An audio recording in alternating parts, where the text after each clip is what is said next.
imagine a game where it's just like a college dorm of exorcists, or probably a better comparison would be like an enlisted barracks of exorcists. And you get one session of literally, it's just you guys screwing around back at home base. It is a session of, all right, one of you spent all of your script to get a PlayStation 2 in the year 2025. You're allowed to get a retro gaming console because that's the most recent technology they'll allow you to have. So now there's a huge party after the recent mission where all of you guys are like playing Crash Bandicoot on the PlayStation 2, and one person spent their script to get 2 liters of Coca-Cola. And that's the wildest party that any of you guys have ever had. And then you go and fight an ogre, and the one who bought the PS2 dies. And then after the ogre hunt, you get one more session of, I guess, let's just like chill.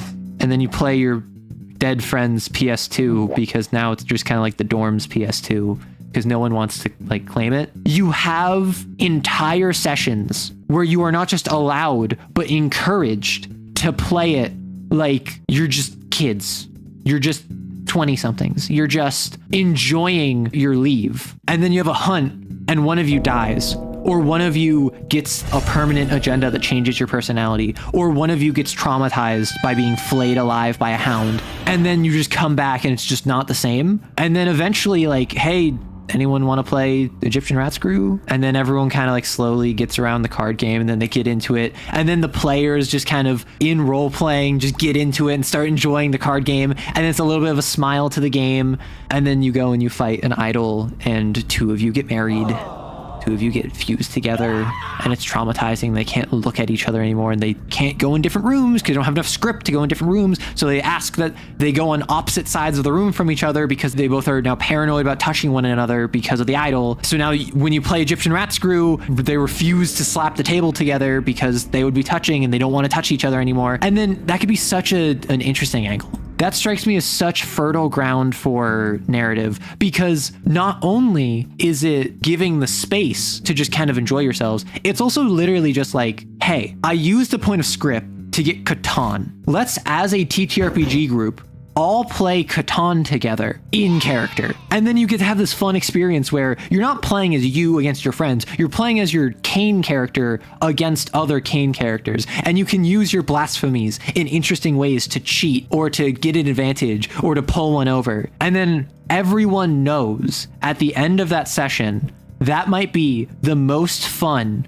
you have ever had together for the rest of your lives because one of your lives might end on the upcoming hunt. I totally played it like that. Lots of gray trade and script benefits. Though I wish I had done more on those in-between mission stuff. Yeah, I'm saying like a full, dedicated, literally just screw around and have fun session. Maybe you add like one plot beat related to Kane, but fundamentally that's like 5% of the session, where 95% of it is enjoying yourself and having a good time. That's really important to actually let you enjoy your characters, because if all you're doing in Kane is you're doing mission after hunt after hunt after hunt after mission after hunt, and you're just being traumatized, that's not fun because you're not allowed to have fun with your characters, right? Obviously, you don't want your character to die because you think your character's cool, but you don't get a chance to show off your character in cool ways if you just constrain them to only hunts. Maybe your character is like a stupid good chef, and so every single session between hunts, everyone else pitches in a point of script so that your chef character can buy actual real groceries and make a proper stir fry with real fresh chicken, bok choy, and soba noodles with onion, carrot, baby corn, bamboo shoots thrown in there. One of you doesn't like garlic because you're a weirdo, so they only add in garlic and sesame seeds and ginger to one part of it, and then the other part they don't actually add it in. And then you all have like a group meal as you're all chatting about how creepy and weirdo the idol host was and how they were like a total incel.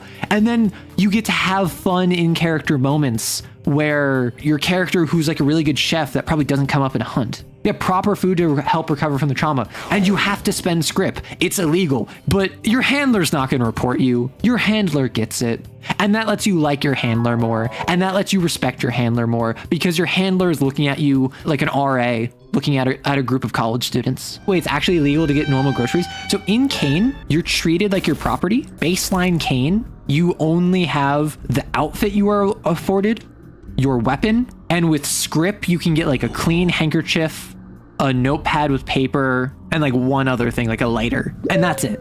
You don't have a private room. You live in a barracks. You don't have a kitchenette. You live in a barracks where you were fed from a mess hall. You don't have shoes, comfortable shoes. You have to buy comfortable shoes. You don't have a phone. You don't have internet access. You don't live like a person. You live like a weapon. If you really want to screw with your cane players, describe to them how their jacket, like the one that says as above, so below, is slightly too big or too tight for them. It is half a size too large for them. It really cramps up on the armpits. It only runs down to your knees when it should be running down to your ankles. Because this was not made for you. This was made for a different exorcist who died. They then grabbed their clothing, washed it, put a patch on the hole where their spine was blown out from, and gave it to you. And that exorcist happened to be 3 inches taller than you. So sucks for you. That's the sort of thing that will screw with your players. Oh, that's bad? You know, it's bad. And that's why, literally, mechanically, advancement, you can buy comfy shoes. You can buy moving to a private room. Like a dorm room, like a college dorm where it's small, it's got no amenities, it's got like a bed, a dresser, a desk, a chair, and that's it. But it's still privacy. It would make sense that you're not getting groceries. Of course not. You would have to pay for that with your script. And I like the idea of having a session where it lets you have the black market script trade. And what I would probably do, honestly, what would probably make this even better is if you give all of the players double script, but all of the script over normal can only be spent on non-mechanical stuff in the session. You can gamble with it with your fellow players if you want. You can spend it on groceries. You can hoard it up and you can spend it all to buy a boombox if you want. If a mission normally gives you like 5 script, which you can use for mechanical bonuses, you get 10 script, but 5 can be used for anything, and 5 can only be used for flavor. Because then I have no reason not to pay you 1 script in order to cook everyone a nice meal. And it's flavorfully makes a lot of sense that you as the chef need ingredients. You're not gonna buy it for everyone if you're cooking, so you don't pay one of your 5 extra flavor special script. Between sessions, you get free extra script and it's still valuable. You can still do stuff with it. It just doesn't impact mechanics. You can't buy anything from the normal store. So it might be a tradition that if I'm the cook, Coyd and Samuel and B and Mark, each of you gives me one of your 4 flavor script, your 4 in-between session script. Now each of you only have 4. I didn't spend one, I'm cooking. That's what I'm paying with. I'm paying with my time. So I have 5 phantom script and then all of you spent one to get me like groceries so I could cook a meal for you. And then maybe Coyd spends all 4 of yours because you want to gamble. And then B, you match, but you only put in 3. And Mark, you only put in 2. And maybe I put in 2. So now we start gambling and like we literally like at the table play poker in character with our blasphemies. And I, with my 2 like script I put in, I use my whisper blasphemy to cheat and learn what Coyd has in hand, and I learn that I'm winning, so I get a bunch of stuff. I gamble, and then suddenly, like the way it shakes out, I end up with like 9 phantom script. And then I say, okay, listen, I heard from the requisition officer that if we give him 10 script, he will get us an actual mattress, like a proper mattress. Who wants to be bed buddies? And then someone pays me a script and then we go to the requisitions officer and we get an actual mattress. And now in our bunk room where we only have like flats and twin beds, we get a proper like queen sized mattress. And then 2 people are sleeping in the same mattress together. And someone else like, hey, can I join? He's like, pay us script and we'll let you in. And then suddenly you have like shenanigans. You naturally get relationships that develop. You might have a romance develop from those 2 people that end up sleeping in the same bed together. Or you might get like a friendly rivalry between someone that wanted to gamble but didn't have the script for it because they spent it on something else, so they weren't able to be a part of that. So then they like didn't end up gambling and they just played poker without betting anything. Suddenly you have relationships more so than just I saved your life, and it gives you an opportunity to role play your relationships and your agendas. Because if you think about it, the shadow agenda, you choose someone as your rival and you are constantly trying to one-up them. So if I'm playing poker, that's a great opportunity for me, if I'm rivals with Zazie, to roleplay, I'm gonna mess you up, Zazie. I'm gonna beat you. I'm gonna win and prove myself better than you because it's not life or death. It's poker. Maybe you end up losing 3 of your script that you bet on it. Ha, I'm better than you. I proved myself better than you. I am superior, rival, my nemesis. And you're just like, oh, okay. And then maybe Samuel chose the tower, the loner, the one that is withdrawn and doesn't want to play. So Samuel doesn't participate, gets to be edgy, gets to go off on their own, gets to leave and sulk and brood off in the corner. But it's not dangerous because you're not at risk of a toad eating you. You're allowed to play into your agenda flavorfully, as balls to the wall, as 100% as you want, because it's not a dangerous session. It's a role-playing session. And you might piss off a player, which is the most dangerous thing you can do. If Samuel goes off and pouts in the corner, I might get frustrated because, really, Samuel? I was hoping to have a conversation with your character, and you're just like, no, my character wouldn't want to spend time with you, wants to spend time by themselves. And then I'd be like, are you serious? Okay. And then the machine, who doesn't let themselves take a break, might actually unwind because it's not during a session. They don't have anything to do, so they're anxious, they're antsy. Another character's just like, hey, want to go steal someone's car? The machine's just like, why would we do that? And then the person talking to them is just like, it'd be fun. And then the machine's just like, I'm not going to get any work done sitting here doing nothing. So then they go off and like they jack someone's car for the fun of it and they go joyriding. Also, roleplay the affliction gain agenda. Yes, Coid, you fought an ogre and you had the weight. So now you have the agenda where you want to die. So now you're not playing games with the rest of the party anymore. You are not talking with the rest of the group. You're emotionally withdrawn, and your fellow exorcists can choose to help you with that or choose to ignore that. And you might actually start showing signs of really unhealthy ideation, which I can't talk about on YouTube. And that's a really interesting thing to roleplay, assuming everyone is okay with it. Is there a way to remove agendas? So the way agendas work in Kane, what is your MO? What is your goal? What is your standard operating procedure? You might choose the beast. If you choose the beast, you get 2 agenda items, which is one is normal and one is bolded. And you get 1 ability out of like a series of like 6 abilities. You choose 1. You can then later,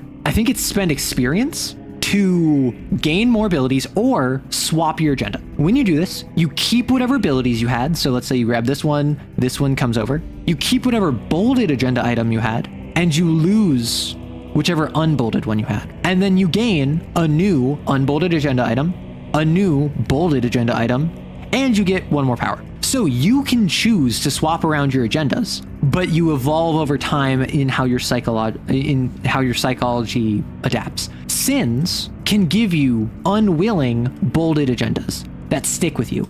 So for instance, the toad, I'll say, take more than you need. You will get the permanent agenda item. Your character will change their personality, motivations. You will get experience if you play into it. Take more than you need. So like if Zazie is a very demure and mindful exorcist and then fights a toad and gets the affliction that makes them want to take more than they need, next time in downtime, they might instantly say, hey, let's gamble. And then I'm like, I was going to spend my script on candy because I promised myself during the hunt that I wasn't going to steal anything, and I didn't, but that I was going to buy honest, actual candy because we passed by that candy shop, remember? Like, I really wanted to just like take some candy, but I know that's wrong, so I didn't do it.